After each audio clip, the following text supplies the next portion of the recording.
헌법에서 규정하고 있는 계엄의 조건은 헌법 제77조이랑 전시사변 이에 준하는 국가 비상사태에 있어서 병력으로서 군사상의 필요에 응하거나 공공의 안정질서를 유지할 필요가 있을 때만 법률이 정한 바에 의하여 계엄을 선포할 수 있게 되어 있습니다.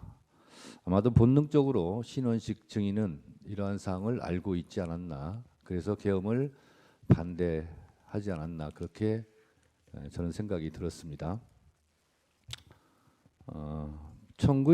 피청구인은 야당에 대한 경고성 그리고 짧은 계엄을 했다고 주장을 합니다. 그런데 경고성이라면 비상계엄 선포문에 옐로우 카드가 아닌 레드 카드보다 더 심한 야당과 국회에 대한 용어는 쓰지 않지 않았을까라는 생각이 듭니다. 국회를 범죄자 집단의 소굴이라고 표현했고, 또 이게 야당을 지칭한 거라면 더 문제가 있을 텐데 국회 야당을 지칭한 걸로 보이는데요. 국민의 자유와 행복을 약탈하고 있는 폐악질을 일삼는 파렴치한 종북 반국가 세력을 일거에 척결하고자 계엄을 선포한다고 했습니다.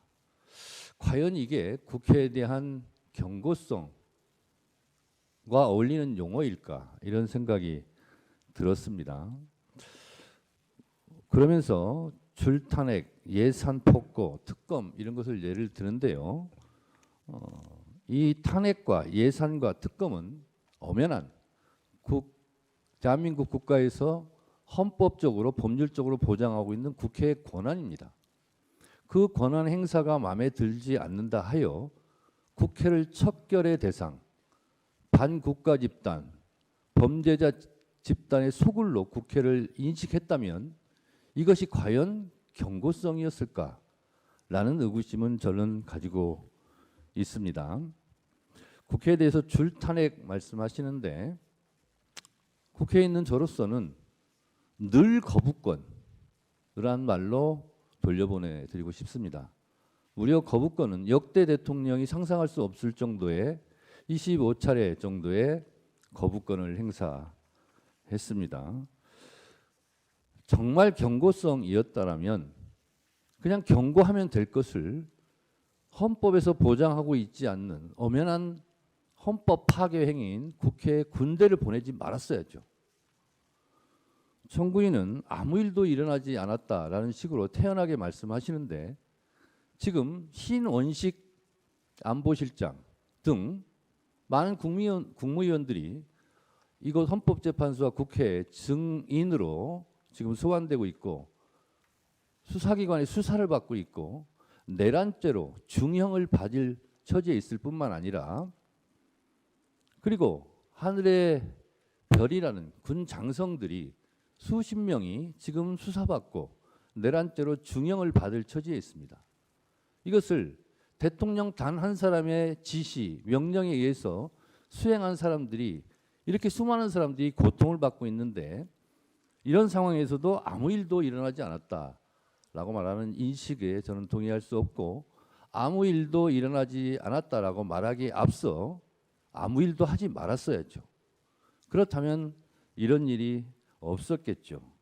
그래서 오늘 또다시 두 가지만 말씀드리자면, 제가 국회 소추위원으로 법사위원장으로 간첩죄에 대해서 거대 야당이 막았다고 그러는데 저희는 막은 적이 없습니다.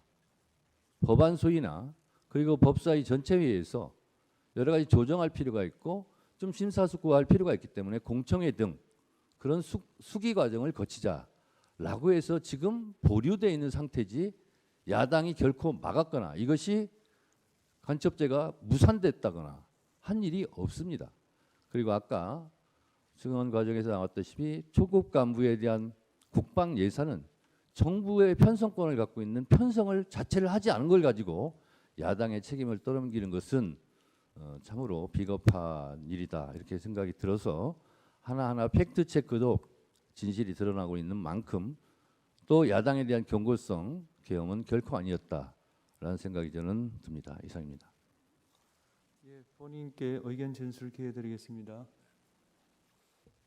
아까 그 소추 위원장께서 이런 줄탄핵, 예산, 입법의 폭거가 국회의 권한이라고 얘기를 하셨는데 비상계엄의 선포와 그에 따르는 후속 조치도 엄연히 헌법상 대통령의 권한이라는 점을 말씀드립니다.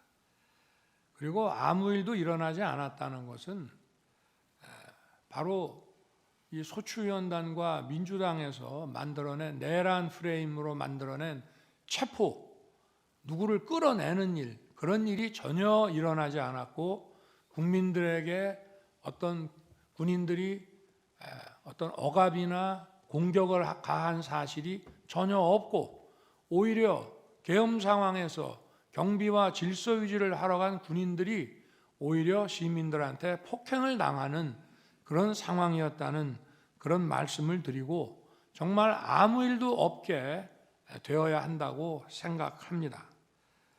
그리고 아까 지금 간첩법과 뭐 이런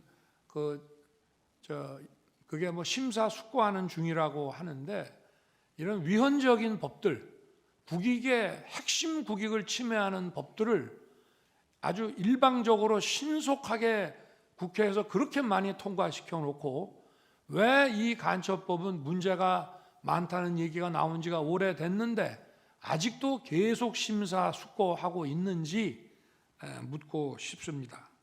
그리고 법률안 거부권은 루즈벨트 대통령이나 레이건 대통령도 이미 개혁을 하는 과정에서 수백 건씩 한 바가 있습니다. 그리고 아까 국회 국방부 지휘통제실의 결심지원실에 제가 좀 시간 다른 사람들 보기에 조금 있었다고 하는 것은 제가 거기서 보려고 했던 것은 국회법이었고요. 근데 국방부에 국회법이 없는지 자꾸 뭘 법령집을 가지고 오는데 국회법이 없더라고요. 저는 사무실에서 나올 때는 계엄 해제 요구 결의안 통과라는 것을 명시적으로 못 봤습니다. 회의하다가 갑자기 바로 옆 건물에 지통실이 있다는 생각을 하고 거기 한번 가봐야 되겠다고 해서 거기 딱 들어가니까 통과 이게 쫙 이렇게 나오더라고요. 그래서 제가 우원식 의장과 의원들끼리 그 약간의 논란이 있었던 것이 생각이 나서 이거를 계엄 해제는 해야 되는데 문안을 어떻게 만들어야 되나 싶어서 국회법을 가져오라고 그랬더니 제대로 못 갖고 와서 국회법을 가지고 오는데도 시간이 많이 걸렸습니다. 그래서 거기에 집중해서 읽고 있다가 이제 그 두 분이 오셔가지고 바로 제 방에 갔고 민정수석에게 이 문안 때문에 그러니까 빨리 좀 검토를 해봐라 해서 그냥 그대로 수용해서 하는 거로 저걸 했고요.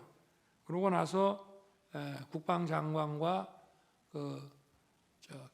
계엄사령관 박한수 총장을 불러서 군 철수시키라고 이제 지시를 했고, 그러고 이제 이미 국회 국무위원들은 비서실장이 다 불러놨기 때문에 기다리고 있는데 제가 시간이 좀 걸린다고 그래서 국무위원들 오는데 계엄 해제시까지 그냥 기다릴 게 아니라 먼저 언론 브리핑을 국민들한테 해야 되겠다 싶어가지고 간단한 그 담화문을 작성하도록 하고 그게 다 됐다고 그래서 내려가서 이제 준비시켰다가 발표를 하고 나니까 이제 정족수가 다 차서 곧 국무회의 해제 국무회의를 한다고 했습니다. 아까 비상계엄 선포 전 국무회의가 그 전부터 계속됐지만 정족수가 채워져 가지고 5분밖에 안 한 국무회의라고 했는데 해제 국무회의는 1분밖에 안 했습니다.